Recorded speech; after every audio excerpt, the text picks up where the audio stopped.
हरे कृष्णा, राधे राधे। नमस्कार, बहुत स्वागत है आपका आपके अपने यूट्यूब चैनल आध्यात्मिक टॉक्स में। और मैं विभा मिश्रा हमेशा की तरह ये कामना करती हूँ कि आप सभी पर श्री हरि की कृपा हमेशा बनी रहे। दोस्तों, आज हम इस वीडियो में बात करेंगे भादो माह में की शुक्ल पक्ष में आने वाली गणेश चतुर्थी की। वो किस दिन पड़ रही है, जिसे विनायकी चतुर्थी भी कहा जाता है। इस दिन बहुत से लोग अपने घर में गणेश जी की मूर्ति की स्थापना करते हैं और 11 दिनों तक उनकी पूजा करते हैं। तो पूजा में क्या क्या सावधानियां बरतनी चाहिए, पूजा का शुभ मुहूर्त क्या है, मूर्ति स्थापना का मुहूर्त क्या है, पूजा विधि क्या है, कौन सी ऐसी चीज़ें हैं जो हमें गणपति जी को नहीं चढ़ानी चाहिए, कौन सी चीज़ें चढ़ानी चाहिए, कितनी बड़ी मूर्ति आप अपने घर में लाएं तो बेहद ही शुभ होता है। तो ये सारी जानकारी इस वीडियो में आपको मिलने वाली है।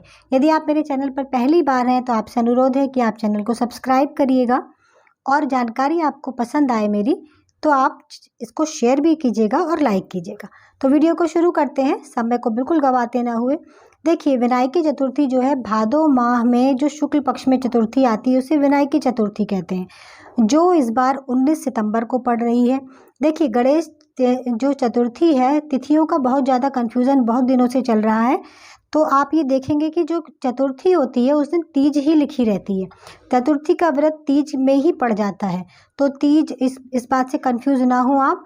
जो लोग तीज का व्रत करेंगे वो तो इस व्रत को नहीं कर पाएंगे, जो कर पाएंगे वो तो करेंगे। तो 19 सितंबर को आपको गणेश चतुर्थी का व्रत करना है और इसी दिन आपको मूर्ति की स्थापना भी करनी है। मूर्ति स्थापना का शुभ मुहूर्त क्या है?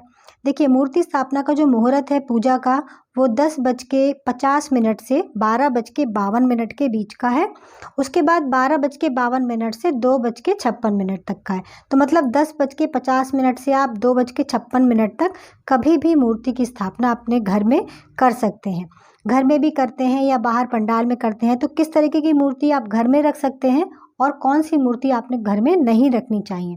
तो देखिए, 1.25 हाथ की मूर्ति, हाथ की कोनी से जितना हिस्सा हमारे हाथ का होता है उतनी बड़ी मूर्ति आप अपने घर में लाकर रख सकते हैं। मिट्टी की मूर्ति लाएं तो वो बहुत ही शुभ होती है।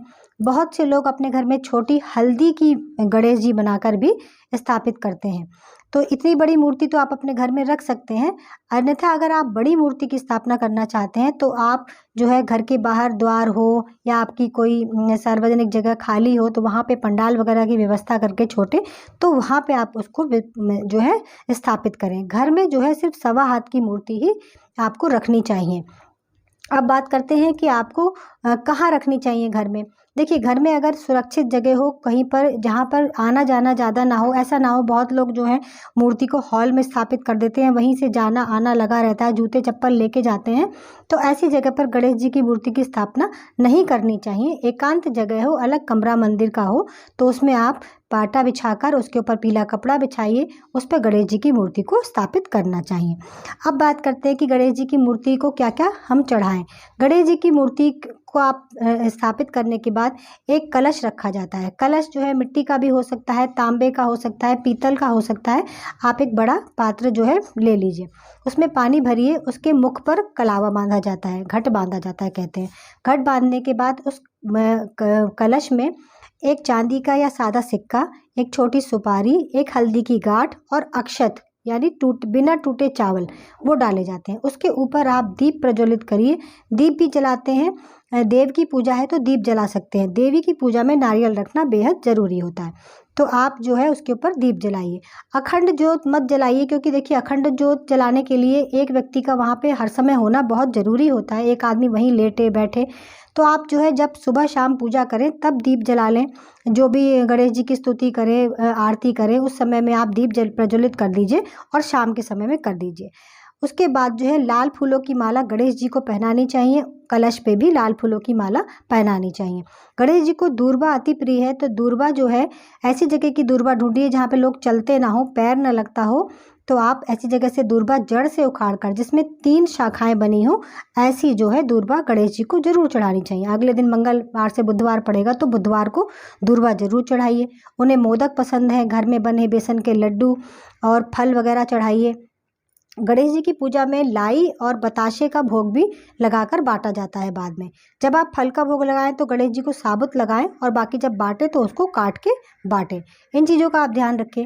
गणेश जी को कभी भी नमक की चीज़ का भोग मत लगाइए। जैसे घर में हम मूर्ति रखते हैं तो हमें उससे मोह होता है, तो हम कुछ भी बनाते हैं साफ़ तो हम सोचते हैं गणेश जी को भोग लगा दें, तो ऐसा बिल्कुल मत कीजिए। नमक की चीज़ का भोग गणेश जी को नहीं लगाया जाता है, वो मत लगाइए।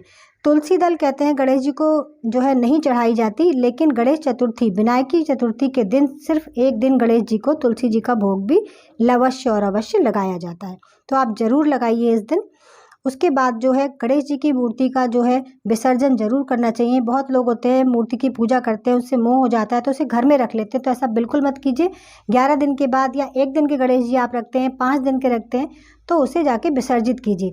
यदि आपको विसर्जन की जगह नहीं कहीं मिलती है, जल नहीं मिलता है, तो आपने अगर छोटी मूर्ति बनाई है, हल्दी की मूर्ति बनाई है, तो उसे किसी बट वृक्ष के नीचे, बहुत बड़ा वृक्ष हो जहाँ पे किसी का पैर ना पड़ता हो, कोई गंदी चीज़ ना पड़ी हो, कूड़ा करकट ना हो, वहाँ पर अपनी मूर्ति को आप रख सकते हैं।